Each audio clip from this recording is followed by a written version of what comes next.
क्या है सबसे बड़ा मिसकंसेप्शन अबाउट गट हेल्थ? कि अगर मैं खाना खाते ही एकदम से पॉटी जा रहा हूँ तो मुझे डाइजेशन नहीं हो रहा है। क्यों लोग इतना ज्यादा गट हेल्थ या एसिडिटी को हेडेक के साथ रिलेट करते हैं? क्योंकि मैम कहीं ना कहीं ये गट ब्रेन एक्सेस का रोल होता है। यू नो दैट गट को सेकंड ब्रेन बोला जाता है। तो आपकी क्या राय है ऑन दिस प्रोबायोटिक? प्रोबायोटिक्स समझने के लिए हमें समझना पड़ेगा कि गट माइक्रोबायोम क्या होता है। बहुत सारे लोग, बहुत सारे फिटनेस इन्फ्लुएंसर्स, बहुत सारे डॉक्टर्स गट माइक्रोबायोम टेस्ट को बहुत प्रमोट करते हैं, जो आइडियली मेरे हिसाब से एक स्कैम है। फूड एलर्जी टेस्टिंग के बारे में आप बिल्कुल स्कैम है। कुछ लोग ऐसे हैं जो सिर्फ इस पे ही घर चला रहे हैं। सोयाबीन खाने से, एक्सेस खाने से क्या ईस्ट्रोजन बढ़ जाते हैं? बिल्कुल नहीं बढ़ता। और राजमा और छोले के ऊपर आपका क्या राय है? Beans are good source of vegetable protein. और जैगरी के बारे में आपका क्या कहना है? Ma'am sugar in any form गलत है। I am off sugar for 7 years now.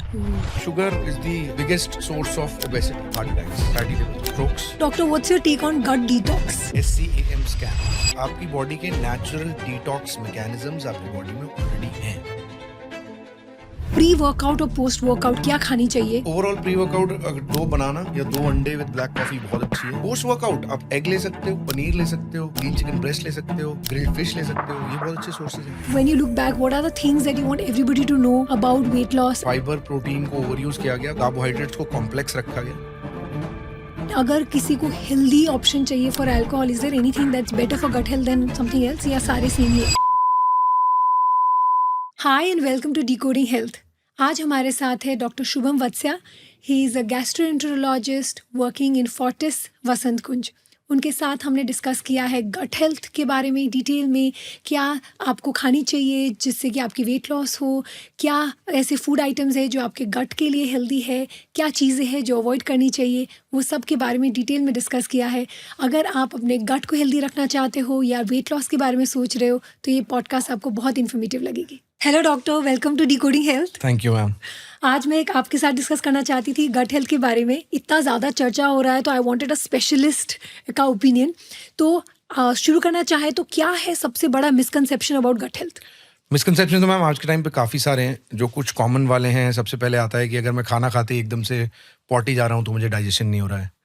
दूसरा है कि मुझे पेट दर्द हो रहा है साथ और सर दर्द हो रहा है, तो मतलब गैस सर में चढ़ रही है।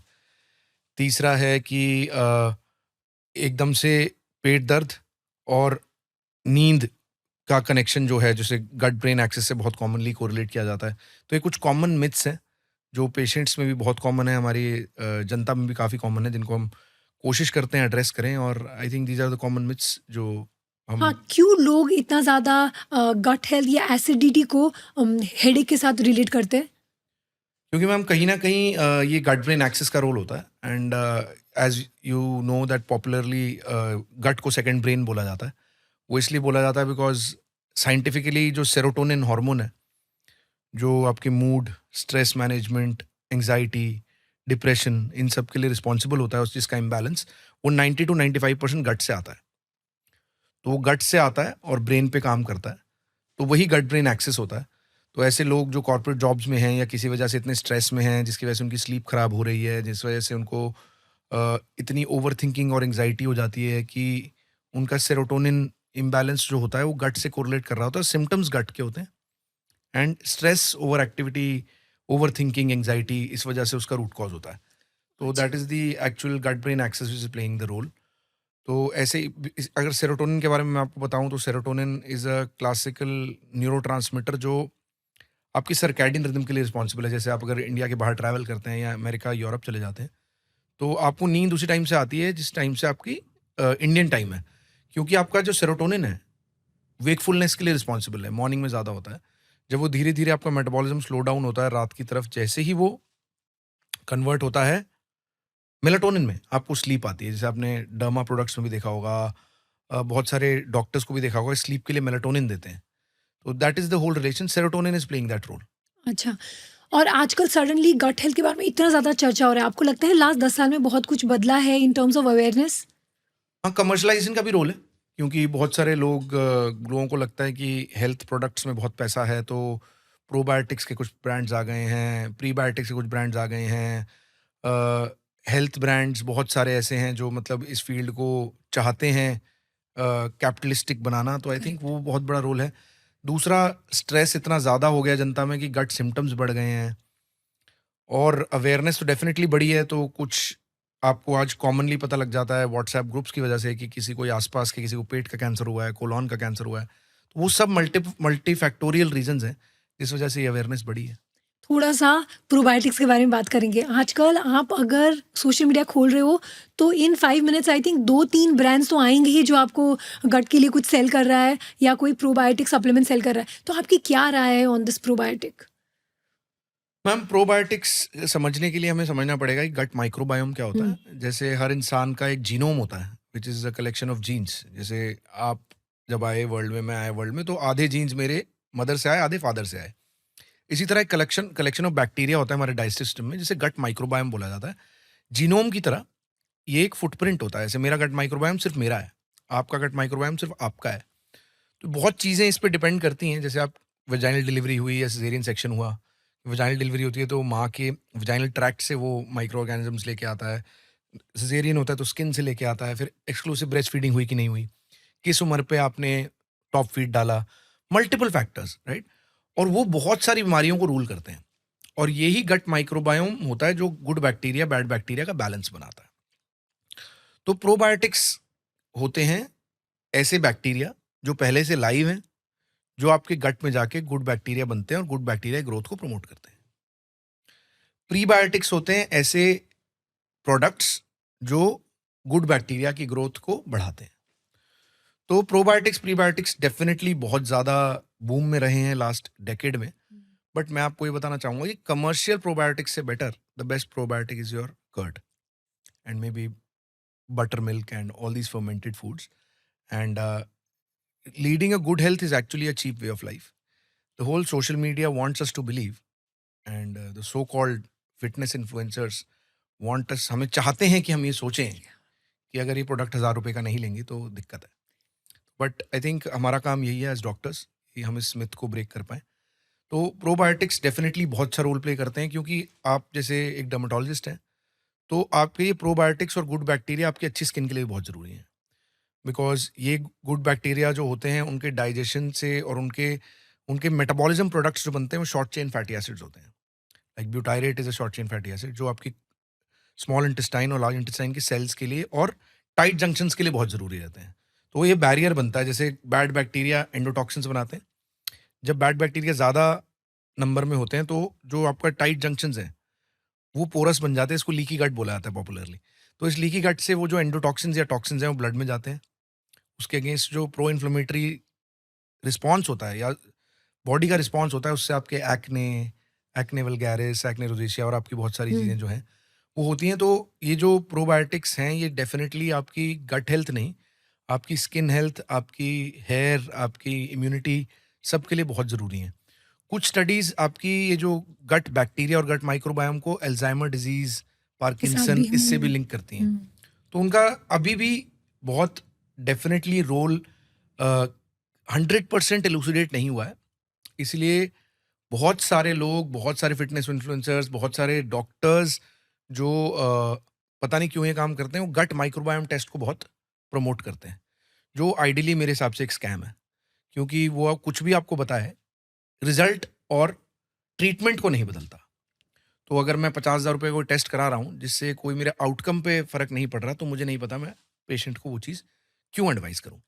तो ये बहुत सारी चीज़ें हैं और अभी ये ग्रे एरिया है, तो इसको मैं मैनिपुलेट बहुत अच्छे से कर सकता हूँ, तो लोग कर भी रहे हैं। ऐसे कुछ कंडीशंस हैं जहाँ पे आप प्रिस्क्राइब करते हो प्रीबायोटिक सप्लीमेंट्स? प्रोबायोटिक्स करता हूँ मैं, हुँ, प्रिस्क्राइब बिल्कुल करता हूँ, बट क्यों करता हूँ उसका बहुत इंपॉर्टेंट रोल होना चाहिए। हुँ। अगर मैं किसी को इन्फेक्टिव डायरिया के लिए एंटीबायोटिक्स दे रहा हूँ, तो एंटीबायोटिक्स गुड बैक्टीरिया की इम्यूनिटी कम होती है, तो आराम से मरते हैं, तो एंटीबायोटिक इंड्यूस्ड डायरिया होता है। तो मेरे को उस केस में प्रोबायोटिक्स प्रिस्क्राइब करने हैं, तो मैं फार्मास्यूटिकल प्रोबायोटिक्स प्रिस्क्राइब करता हूँ। कोई पेशेंट है जिसे जेन्युइनली गट माइक्रोबायोम के या गट डिसबायोसिस, डिसबायोसिस समझते हैं आप? हुँ। यूबायोसिस मतलब balance of good and bad bacteria, dysbiosis मतलब डिसबैलेंस या इम्बैलेंस। तो जब ये इम्बैलेंस होता है तो डेफिनेटली हमें प्रिस्क्राइब करना पड़ता है, और ऐसी कुछ बीमारियां हैं हमारी क्लासिकल, जिसमें गट डिसबायोसिस से वो बीमारियां होती हैं। जैसे गट डिसबायोसिस के कुछ सिम्पटम्स आप बता सकते हो तो लोगों को पता चले? एक्सेस गैसेस बनना, फर्मेंटेशन ऑफ एक्सेस गैसेस, आपको बहुत ज़्यादा बर्प्स आ रहे हैं, बहुत ज़्यादा आपको बैड स्मेल रह रही है, आपको बहुत ज़्यादा फार्ट्स आ रहे हैं, आपको एक्सेसिव ब्लोटिंग हो रही है खाना खाते ही, जो अगेन फर्मेंटेशन ऑफ गैसेस से होती है इनसे। तो ये कुछ सिम्टम्स हैं। बाकी अगर आप बहुत लंबे टाइम से, जैसे इंडिया में ओवर द काउंटर एंटीबायोटिक्स लेने का बहुत बड़ा ट्रेंड है, तो आप बहुत सारे टाइम से एंटीबायोटिक्स ले रहे हैं, तो गट डिसबायोसिस का चांस है। गट डिसबायोसिस के हमारे पास टेस्ट हैं करने के लिए, जिसको ब्रेथ टेस्ट बोलते हैं, बहुत ईजी है करने के लिए। हर इंसान में ज़रूरत नहीं होती। मैम बहुत सारी ऐसी बीमारियां हैं हमारी फील्ड में, गैस्ट्रो में भी और गैस्ट्रो के बाहर भी, जो गट डिसबायोसिस से रिलेटेड हैं, जिसमें एक बीमारी आती है जैसे इन्फ्लेमेटरी बाउल डिजीज बोला जाता है, अल्सरेटिव कोलाइटिस। इन पेशेंट्स को भी प्रोबायोटिक से डेफिनेट फ़ायदा होता है। बट हमारा एक जेन्युइन जो पेशेंट को एडवाइस रहती है, जनरल पॉपुलेशन को एडवाइस रहती है कि आप फर्मेंटेड फूड्स अच्छे से लें। कुछ ऐसी बीमारियां हैं जिसमें प्रोबायोटिक्स डेफिनेटली काम करते हैं और हमें प्रिस्क्राइब भी करने पड़ते हैं, बट जनरल पॉपुलेशन को हम एडवाइस करते हैं फर्मेंटेड फूड्स। कर्ड हो गया, बटर मिल्क हो गया, इसको छाछ लस्सी बोलते हैं, कॉम्बूचा हो गया, केफिर हो गया, कांजी हो गया, काफ़ी पॉपुलर है इंडिया में। और कुछ साउथ इंडियन फूड्स जो हैं वो बहुत ही अच्छी फर्मेंटेड फूड्स हैं, जैसे उनके इडली हो गया, कोकोनट चटनीज हो गई, they are very good for your gut health and your good bacteria. Fermented food की बात करें तो क्या सारे फर्मेंटेड फूड सेम होते हैं या आपको लगता है कि कुछ बेटर होते हैं बाकियों से?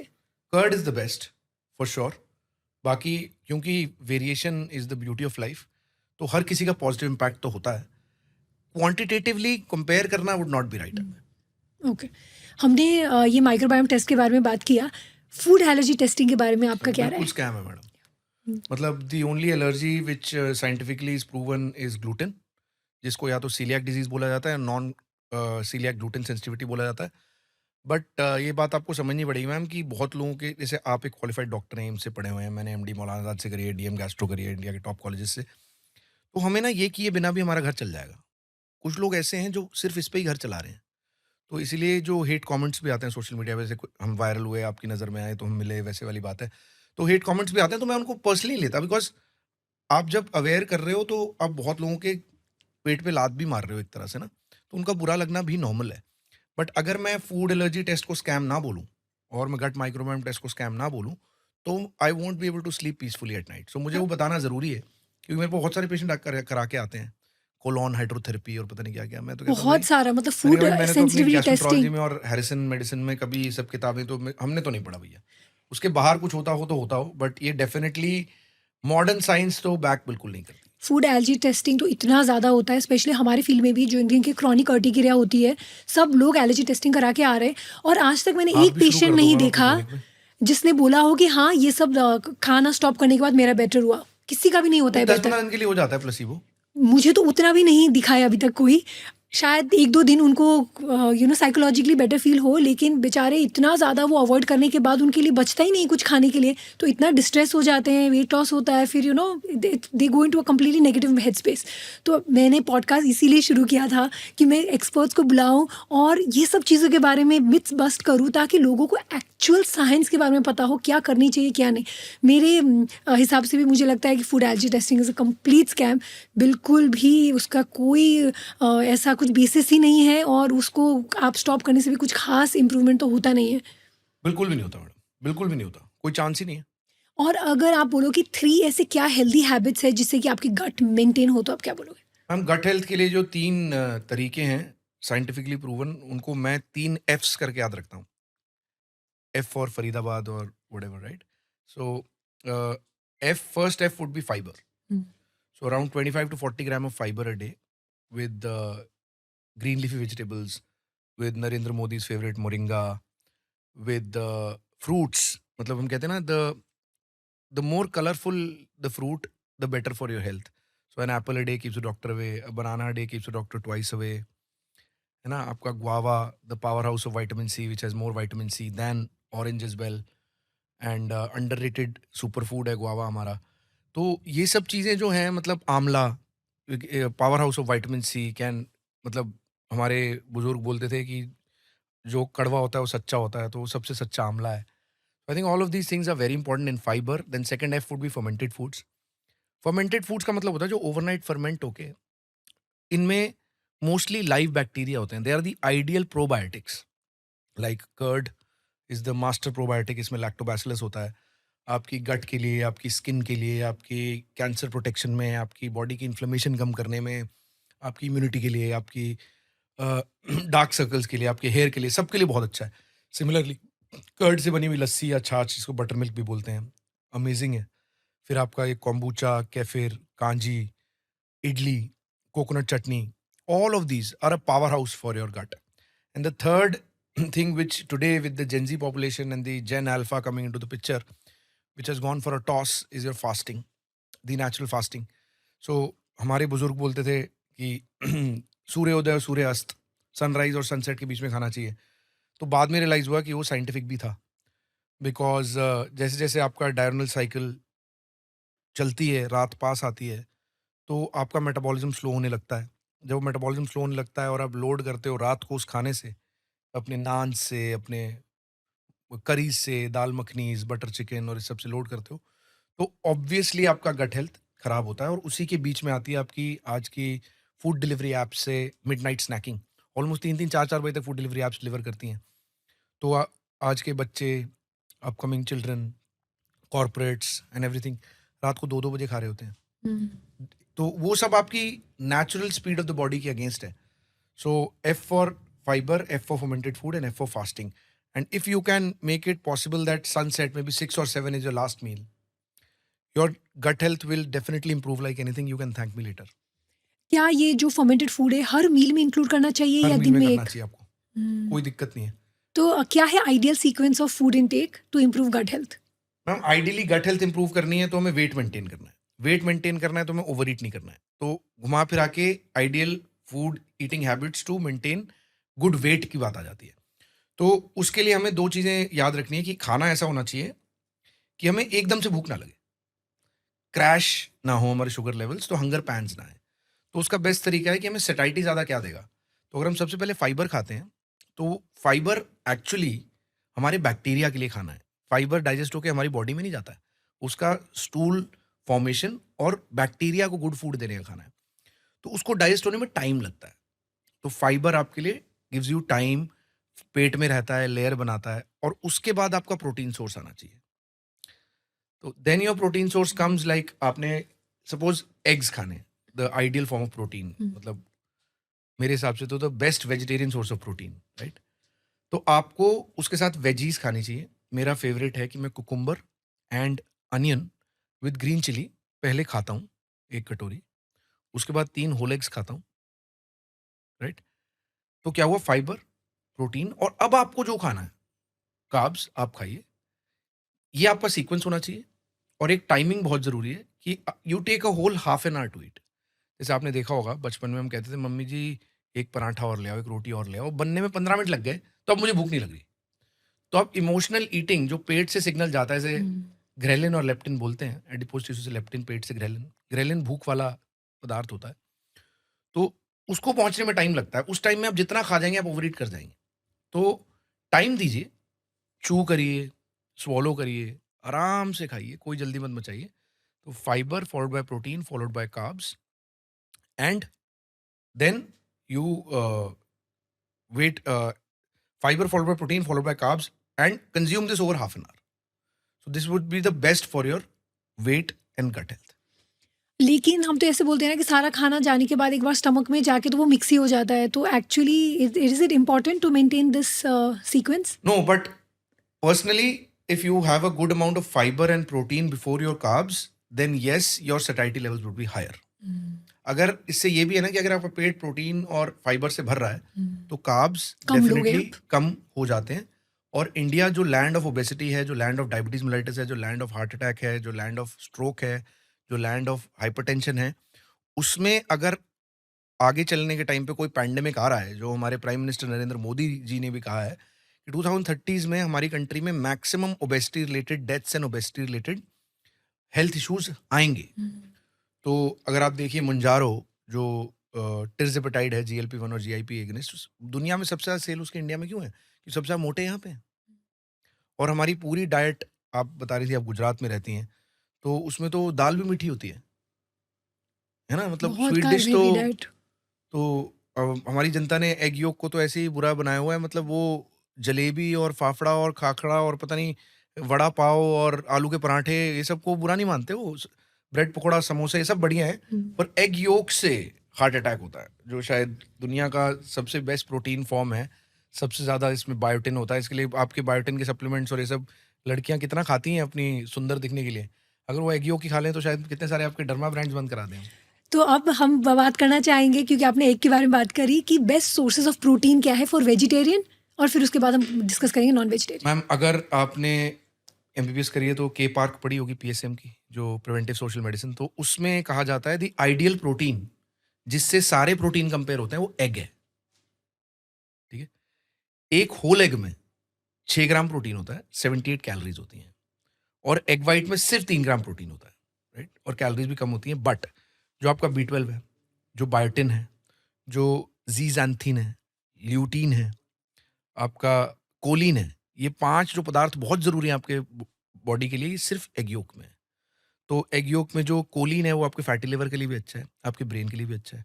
ल्यूटीन और जीसैंथिन आपकी स्किन के लिए अच्छा है, आपके हेयर के लिए अच्छा है, आपकी आईज के लिए बहुत अच्छा है। बायोटिन आपकी स्किन के लिए बहुत अच्छा है। B12, अंडा मैं वेजिटेरियन सोर्स ऑफ प्रोटीन बोलता हूँ, तो it is the only vegetarian source of protein which can give you B12। India B12 deficiency का लैंड है, क्योंकि मेजॉरिटी लोग यहाँ पे out of multiple believes vegetarian है, which is okay, but health issues उससे भी डेवलप होते हैं।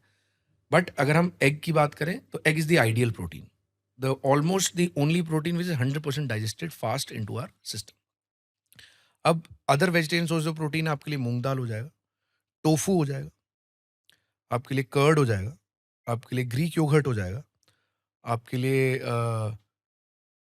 टोफू, पनीर, ये गुड प्रोटीन सोर्स हैं। Soybean is a very good source of protein, जो हमारे जिम वालों ने लोगों को ये बोल बोल के कि आप सत्तू। औरत बन जाओगे, हाँ। आपके मैन बूब्स बन जाएंगे, उसमें ईस्ट्रोजन बहुत होता है, ये सब मिथ्स हैं। How is sattu? Sattu is good ma'am, but वो ये कि it should be added with fibre and it should be added with veggies, क्योंकि मतलब कितना आपको क्या उसके इंग्रेडिएंट से कितना प्रोटीन मिलता है, कितने न्यूट्रिशन मिलता है, वो थोड़ा क्वेश्चनेबल रहता है प्रिपरेशन पे in different parts of India, but बुरा नहीं है। प्रॉब्लम वेजिटेरियन डाइट में यही होती है मैम कि कार्ब्स बहुत ज़्यादा होते हैं, और इन सोर्सेज को अगर हम देखें भी तो मेजॉरिटी लोग कंज्यूम नहीं कर रहे होते। That is what is tofu is soya based, so I think soyabean would be the best vegetarian protein after egg. And just to break this myth कि सोयाबीन खाने से, एक्सेस खाने से क्या ईस्ट्रोजन बढ़ जाते हैं बॉडी बिल्कुल नहीं में? बढ़ता, बिल्कुल नहीं बढ़ता, जीरो। हमारी एक यूट्यूब पे वीडियो, मैं आपको लिंक भेजूंगा, it has crossed I guess 500K views now. वो soya is equal to man boobs पे ही है, वो इसी चीज़ पे है, बहुत ज्यादा मिथ है ये, बड़ा। इसी चीज़ पे है, इसी चीज़ पे हमने बनाई है कि ऐसा कुछ भी नहीं होता। ये जो फाइटोस्टेरॉल्स की बात थी, ये प्लांट स्टडी थी, और इसको कुछ जिम इंस्ट्रक्टर्स और वो जो वे प्रोटीन वाली कंपनीज हैं उन्होंने बहुत मार्केट किया है। एंड इंडिया में ना फॉलोइंग का बहुत एक क्रेज है कि आपको एक बंदा तो चाहिए, मैं इसको फॉलो कर रहा हूँ। तो अगर वो इंसान किसी भी तरह किसी मार्केटिंग गिमिक से कुछ बन जाता है तो आप सुन नहीं पाते उसके against। तो जो बाबा इसीलिए इंडिया में इतने बड़े बन पाए। और non vegetarian sources of protein में बेस्ट कौन से हैं? Lean chicken breast, fish, sea food, prawns, red meat to an extent, lamb, goat, definitely good source of protein. देखिए मैम, नॉन वेज ना कॉन्सेंट्रेटेड फॉर्म ऑफ प्रोटीन है। अगर आप 100 grams chicken में देखेंगे तो अराउंड 25 to 30 ग्राम्स प्रोटीन होता है, और 24 ग्राम प्रोटीन 100 ग्राम दाल में भी होता है। बट 100 ग्राम दाल खाने के लिए आपको 8 कटोरी खानी पड़ेंगी, और 100 ग्राम चिकन आप ऐसे ही रैंडमली खा सकते हो। आपको मैं बोलूँ ना कि आप 2 चिकन ब्रेस्ट खा लो, उसमें 100 ग्राम पार हो जाता है, राइट। तो प्रॉब्लम विद वेजिटेरियन क्वांटिटी की भी आती है कि कितना खा लोगे। और फिर वेज को टेस्टी बनाने के लिए, मतलब आप जिस तरह इंडिया में वेज और नॉन वेज दोनों खाने बनते हैं ना मैम, वो तरीका ही नहीं है खाने का। इंडियन वे ऑफ ईटिंग भी गलत है। इंडिया नॉन वेज मानती है बटर चिकन को, चिकन टिक्का मसाला को, कढ़ाई चिकन को, है। वेज को मानती है कि मैंने पनीर का पराठा खा लिया तो हेल्दी है, बहुत ज्यादा बटर, ऑयल और ओवरकुक्ड। पनीर पराठा बना दिया हेल्दी है, पनीर बटर मसाला हेल्दी है, शाही पनीर हेल्दी है, kadai paneer. No, this is pure what do you call crap और बुलशिट और व्हाटएवर यू कैन से। अगर आप कभी भी जो okay, what are the percentage countries in the world which are pure vegetarian? 0%, right. तो इंडिया भी पूरी प्योर वेजिटेरियन नहीं है। इंडिया में 80% जनता आज भी वेजिटेरियन होगी, वो मैं मानता हूँ। But coming to the same point again, जो नॉन वेजिटेरियन भी है इंडिया में, वो किस तरह खा रहे हैं? इस तरह खा रहे हैं, हमने बात करी, वो नान के साथ बटर चिकन खा के बोल रहे हैं हमने तो भैया नॉन वेज खाया। आप मेन गल्फ में, यूरोप में, यूएस में जो एक्चुअली नॉनवेज खाते हैं, you will see them eating grilled chicken, grilled और roasted red meat with veggies with a lot of hydration. That is the actual way. यहाँ पे आप, मैं मौलाना आजाद मेडिकल कॉलेज से पढ़ा हूँ, तो जामा मस्जिद साइड जाते थे तो वहाँ पे जो पॉपुलर जॉइंट्स है वो, तो उसमें तो लिटरली तेल में नॉनवेज तैर रहा होता था. And coming from vegetarian background, being a ब्राह्मण, तो मेरे घर में नॉन वेजिटेरियन का वो नहीं है. But again, being a science student, I am aware about it, the nutrition, and I am partly a non vegetarian now where I consume it for protein. तो आई थिंक नॉन वेजिटेरियन अगर आपकी faith allow करती है तो definitely खाना चाहिए. Protein की तो हमने बात कर ली, फाइबर के बारे में बात करें तो बेस्ट फ्रूट्स एंड वेजिटेबल्स जिसके फाइबर के कंटेंट हाई हो वो क्या है? मैम, फ्रूट्स में तो सब में फ्रूट्स और वेजीज हैं ही फाइबर. उससे फाइबर निकालने के लिए आपको जूस पीना पड़ेगा. तो juice is the only way you can kill a fruit. मतलब the most toxic way of consuming a fruit is have fruit juice. Pure fructose diffusion से अब्जॉर्ब होता है, सीधा लिवर में फैट में कन्वर्ट होता है. फैटी लिवर कराने का सबसे ईजी तरीका है. तो बाकी तो मैम कंप्लीटली डिपेंड करता है कैलोरी डेंसिटी पे. हम्म, केला थोड़ा कैलोरी डेंस होता है, आपको अच्छा फाइबर देता है. गुआवा बहुत अच्छा फाइबर देता है. ऑरेंजेस बहुत अच्छा फाइबर देता है. एप्पल, ये सब fruits, green leaf vegetables, moringa, all are very good sources of fibre. इसमें आपको डिफरेंशिएट नहीं करना चाहिए. आपको ना एक बोल ऑफ फ्रूट्स हर रोज खा लेना चाहिए मिक्स करके. ओके। हर किसी का अपना रोल है. अब मैं आपको पूछूंगी कुछ पॉपुलर आइटम्स, फूड आइटम्स, आप बस बताना कि उसका इम्पैक्ट क्या है गट में. Black coffee. मैम, गट से ज़्यादा लिवर के लिए बहुत अच्छी हो. मतलब फैटी लिवर के लिए तो ऐसी स्टडीज़ हैं कि ब्लैक कॉफ़ी जो 3 से 4 कप दिन में पीते हैं, जो ब्लैक का मतलब black, no milk, no sugar, no cream, उनमें fatty liver, liver cirrhosis, liver cancer के सिग्निफिकेंटली रिस्क डिक्रीज रहते हैं. और ब्लैक कॉफ़ी को अगर ढंग से यूज़ किया जाए, जो आपकी कॉफ़ी बीन्स से बनी होनी चाहिए, well grounded. Instant coffee pouches को हम अवॉइड कर सकते हैं. तो डेफिनेटली आप अगर half an hour before meals लें तो आप उसका एनोरेक्टिक इफेक्ट या भूख कम करने का इफेक्ट भी इतना अच्छा होता है कि आपकी इंडिया में कैलोरी इंटेक कम हो सकती है. टेस्ट अक्वायर्ड है, तो लो डोज से स्टार्ट करना चाहिए. और कॉफ़ी, ब्लैक कॉफ़ी पीने से कोई बीपी नहीं बढ़ता, कोई ऐसी एंग्जाइटी नहीं होती अगर आप उसे टाइट्रेट कर रहे हैं डोज. ये सिर्फ मिथ्स हैं. और हमारी ब्लैक कॉफ़ी वायरल रील्स पे बहुत लोग कमेंट करते हैं. अब तो मैं ओवरडू कर चुका हूँ, रिप्लाई कर नहीं पाता, बट मैं इसीलिए पब्लिकली बता देता हूँ कि ऐसा कुछ होता नहीं है. 2 सिप से शुरू करिए, 10 दिन 2 सिप पीजिए, 11वें दिन 4 सिप पीजिए, 21वें दिन 6 सिप पीजिए. आपको डेफिनेटली इंप्रूवमेंट दिखेगी अपनी बॉडी में. दिन में कितने कप्स जितना इज 3 से 4 टारगेट है, स्लोली अप टाइट्रेट करते हुए. किसी को स्लीप इश्यूज हो तो 4 से 5 बजे के बाद ना लें. और हमेशा लो डोज से शुरू करें और ओवर अ ईयर बिल्ड करें. बहुत अच्छी कॉफ़ी बीन्स अवेलेबल हैं मार्केट में. अ, आप आराम से जो आपको पसंद हो वो आप ले सकते हैं. एंड उनको आप कोशिश करिए पेसल एंड मोर्टार में अच्छे से पीस के एक पतीले में डाल के उबाल लीजिए. कोई खर्चा नहीं, कुछ नहीं, बेयर मिनिमम. एवोकाडो, क्या it's worth the hype? Ma'am, not worth the cost. India being a not that affluent country, तो मैं बोलूँगा amla is better than avocado. But avocado is overall good. Fermented है, प्रीबायोटिक्स से भी भरा हुआ है, बहुत ज़्यादा आपको कैलोरीज नहीं देता है. तो पर हमें इतना वेस्टर्नाइज नहीं होना है. अगर हम नहीं अफोर्ड कर सकते, या क्यों करूँ अफोर्ड वाली बात है, तो हम आंवला और गुआवा से काम चला सकते हैं. Papaya. Very good for everything. मतलब कोई भी डाउन साइड नहीं है. फाइबर है, न्यूट्रिशन है, वाइटमिन्स हैं, मिनरल्स हैं, कोई दिक्कत नहीं. क्या डायबिटिक्स को अवॉइड करनी चाहिए पपाया? मॉडरेट डोज में ले सकते हैं. ओके. ज़रूरी नहीं है कि भर भर के पूरा एक पपाया खा लिया, बट ले सकते हैं. एग योग के बारे में क्यों इतना मिस इन्फॉर्मेशन है? क्योंकि सस्ता है ना. तो अगर वो खाएंगे तो बहुत सारी महंगी चीज़ें बिकेंगी नहीं. मतलब आई थिंक कच्चा अंडा 3 या 4 रुपए का आता होगा, उबालने में 2 रुपए और लग जाएंगे शायद. 6 रुपए का अगर आपको कोई 6 ग्राम प्रोटीन दे रहा है, मतलब अगर मैं 5 अंडे खा लूँ, मैं नॉन डायबिटिक नॉन हाइपरटेंसिव हूँ, और डाइटरी कोलेस्ट्रॉल बहुत ज़्यादा मेरे ब्लड कोलेस्ट्रॉल को फ़र्क डालता नहीं है, तो मैं 30 ग्राम प्रोटीन ले लेता हूँ. 30 ग्राम प्रोटीन, एक वे प्रोटीन का डब्बा कमर्शियल 9,000 रुपये का आता है. तो वो तो सारी कंपनी बंद हो जाएंगी अगर ये अवेयरनेस हो गई तो बुरा बोलना पड़ेगा. ऐसा कुछ कंडीशंस है जहाँ पे आप बोलते हो कि एग योग मत लो? Egg yolk is the worst form of protein. मैं तो बोल ही रहा हूँ, I am being towards the health influencers and towards the so called क्योंकि न्यूट्रिशनिस्ट लोग कि बोलते हैं कि एग मेरा योक से हार्ट कोलेस्ट्रॉल अटैक हाई है, होता है. मुझे बोला गया है कि एग योग मत खाना, तो I just ma'am, wanted you कुछ टू. स्टडीज हैं, अगर आपको डेफिनेटली कोई हार्ट इश्यूज हैं, आपके हार्ट में स्टेंट डला हुआ है, तो आपको एक होल एग से ज़्यादा नहीं लेना चाहिए. डायबिटिक्स में थोड़ा सा लिपिड प्रोफाइल पे ध्यान देते हैं तो कहते हैं, बट बहुत सिग्निफिकेंट स्टडीज हैं जो कहती हैं कि आपके डाइटरी कोलेस्ट्रॉल सिर्फ 20% इफेक्ट डालता है on your blood levels of triglyceride and LDL, और एग योक तो आपके गुड कोलेस्ट्रॉल यानी एचडीएल को भी बढ़ाता है। तो मुझे नहीं पता, बट मेरा 3 साल में मैंने बहुत पॉपुलर हुआ है, वायरल भी हुआ, I have lost around 40 kgs now. Hmm. तो उसमें कंसिस्टेंट ब्रेकफास्ट में 3 फुल एग्स हमेशा थे वो योग के मैं साथ। डिटेल में अब आपको पूछूंगी आपका हाँ वेट हाँ, लॉस जर्नी, कोई दिक्कत वो नहीं अलग है। ही सेगमेंट करेंगे। हाँ, कोई दिक्कत और नहीं। एक और पॉपुलर फ्रूट आंवला, आंवला कैसे खानी चाहिए, what is the best way to consume it, when ma'am should you एक तो कंज्यूम? डोज को हमें टाइट्रेट ही करना पड़ेगा, क्योंकि टैंगी तो बहुत है, मतलब किसी को भी डे 1 तो बुरा लगेगा ही। तो वो एक बारी को जो एकदम से वो नॉजिया टाइप फील होता है, तो डोज को तो टाइट्रेट करना पड़ेगा।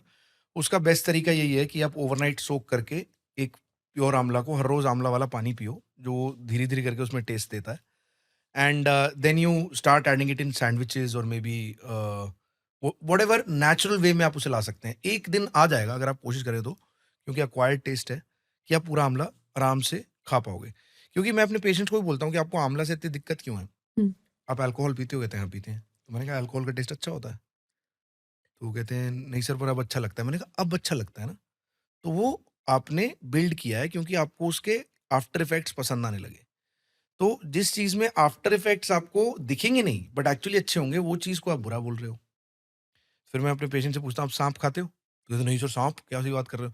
तो मैंने कहा आप चाइना में पैदा हुए होते तो आप 3 बार में 2 बार में सांप खा लेते, और 1 बार में स्पाइडर भी खाते, शायद कुछ केकड़ा झींगा ये सब भी खाते। तो कहते हैं हाँ सर बात तो सही है। तो मैंने कहा आप जहाँ पे पैदा हुए हो, आपने दुनिया देखी है, आपने इस तरह खाना खाया है, सिर्फ वही लाइफ नहीं है, उसको आप बेटर करने की बात कर रहे हो, तो नेचुरल रहते हैं। आंवला से बढ़िया एंटीऑक्सीडेंट, कैंसर प्रोटेक्टिव क्या है? जो भी कहते हैं कि हम कैंसर प्रोटेक्ट करते हैं, वो एक्चुअली तो नेचुरल एंटीऑक्सीडेंट्स ही होते हैं। आपका ग्लूटाथियोन कितना यूज होता है, राइट? वो एक्चुअली तो नेचुरल एंटीऑक्सीडेंट ही है जो लिवर बनाता है। तो vitamin C and glutathione would be the most strongest antioxidants, the strongest cancer protectors if I'm right. तो अगर कोई चीज दे रही है और मैं धीरे धीरे उसे टाइट्रेट करूं, अपडोज करूं, तो आंवला है मैडम। आंवला तो गॉड मोड हो गया ना फिर। तो आंवला is better than avocado any day, सस्ता भी है, ज्यादा विटामिन सी भी दे रहा है। तो आई थिंक आंवला। और माचा कैसे लेनी चाहिए for best Matcha, health benefits? matcha is a very, very good, what do you call, anti-inflammatory, anti-ulcer, what do you call, it has anti-aging effects also. It is a form of green tea with leaves, okay? And green tea में definite antioxidants होते हैं, again help करता है आपकी skin को, आपके hair को, आपकी इम्यूनिटी को। माचा नॉर्मली माचा की तरह ही लेना है हमें, जो आपकी लीव से ही बनता है, जो ग्रीन टी टी बैग से नहीं बन रहा, जो माचा लीव से बनता है वही लेना है। और नॉर्मली आप, जरूरी नहीं है आप हर रोज पीजिए। देखिए ये चीज़ें ना टेस्टी नहीं है, आपको डेवलप करना पड़ेगा, और यू कहते हैं ना, मतलब थोड़ा सा आपको ऑब्सेसिव रहना पड़ेगा कि मुझे पीना है। जब मैं 3-4 ब्लैक कॉफ़ी पी लेता हूँ दिन में आराम से, क्योंकि मैं पीते पीते पहुंचा हूँ वहाँ तक, 3-4 साल से पी रहा हूँ लगातार। तो वही कहानी है कि बिल्ड करना है। अब मैं माचा ड्रिंकर नहीं हूँ, बट माचा पे हमारी रील वायरल हुई थी, क्योंकि माचा, जो माचा पे साइंस कहती है उसके बारे में हमने बात करी थी। और माचा ब्लैक कॉफ़ी इतनी अच्छी है, माचा का फैटी लिवर भी असर होता है। अगर आप 3 ऐसी ड्रिंक्स देख लो जो नेचुरली फैटी लिवर रिवर्स करती हैं, तो ब्लैक कॉफ़ी, आपका ग्रीन टी, माचा, और तीसरा बीटरूट जूस। ये 3 scientifically proven fatty liver reversing products हैं जो इजीली अवेलेबल हैं, घर पे बन सकते हैं। और मोरिंगा कैसे लेनी चाहिए? और मोरिंगा के बहुत सारे तरीके हैं मैम। हमारे तो मोरिंगा वाली रील भी वायरल हुई, तो इतने सारे लोगों ने नीचे लिखा कि आपको तो पता नहीं, हमारे यहाँ तो ऐसे बनता है, हमारे यहाँ तो ऐसे बनता है। So I think South India, Orissa side बहुत कॉमनली बनता है ये। तो मोरिंगा नरेंद्र मोदी जी के फेवरेट फूड्स में आता है, और उसके बाद ये पॉपुलर हुआ है। इसमें एक केमिकल होता है जिसका नाम होता है आइसोथायोसाइनेट, एंड इसमें anti cancer, anti inflammatory, anti ulcer properties तीनों होती हैं। मोरिंगा में जो मोरिंगिन सब्सटेंस है वो इवन आफ्टर कुकिंग भी स्टेबल रहता है। ये आपके गट लाइनिंग के जो मोटिलिटी रिसेप्टर्स हैं उस पर एक्ट करके कॉन्स्टिपेशन भी ट्रीट करता है। मोरिंगा आप ड्रमस्टिक लीव्स आपके सांभर में बहुत कॉमनली मिलते हैं साउथ इंडिया में। उड़ीसा साइड पे इसकी डिश बनती है, आप दाल बना सकते हैं, आप सब्जी बना सकते हैं, आप रोटी पराठे में यूज़ कर सकते हैं। तो बहुत सारे तरीके हैं, and moringa definitely is a super food for everyone around.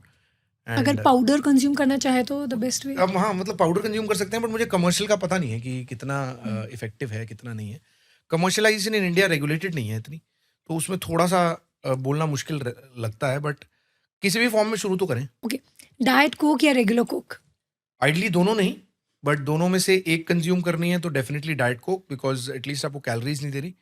Aspartame definitely है, बेंजोइल पेरोक्साइड डेफिनेटली है, बट जितनी कैलोरीज आपको एक एरिएटेड नॉर्मल कोक दे रही है, वो तो मतलब आई थिंक जहर है। उससे बेटर तो आई थिंक अल्कोहल लेना हो जाएगा 30-60 ml, मतलब not guiding towards alcohol, but वो कितनी बुरी है वो बात कर रहा हूँ। उसमें शुगर भी बहुत ज़्यादा है, आपकी sugar spike, fatty liver, obesity, हमारी चाइल्डहुड ओबेसिटी में ये सारा कोक वोक और जो सारे पेप्सी वेप्सी वाले ब्रांड्स हैं, ये बहुत रिस्पॉन्सिबल है हमारे बच्चों की बुरी हेल्थ के लिए।